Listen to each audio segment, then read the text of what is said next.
Today, we're going to talk about the basement doctor. And with us in the studio is John Clemens. And he has, as usual, something that's full of yuck. Yeah, just a little bit of show and tell. Yes.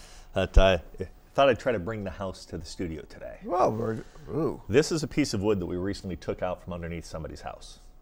And this particular board was called the sill plate. Yeah. So you've got your foundation wall coming up, and then this sits on top of it. Right. And the entire house is then built on top of that. If everything is there, and it's in, how did it get like that? Well, humidity, wet crawl spaces, wet basements, moisture in the air, just causes it to rot.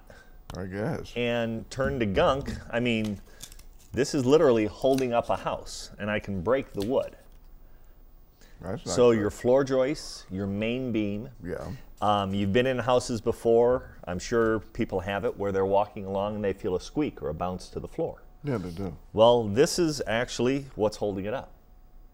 Ooh. The older a house gets and the more moisture that is affecting that wood underneath that house for years and years and years, that rot will come on. So this is the dry rot that we talk about all the time. Does this happen to every house? Or does... No, it only happens to houses that have the moisture problem. Right. So the point that I'm trying to make in bringing it in, this is nobody likes to get into a crawl space, okay? Yeah. Nobody likes to get into a crawl space and try to rebuild your house while it's already there. Now, we do this on a regular basis, and we're doing it more and more and more, it seems.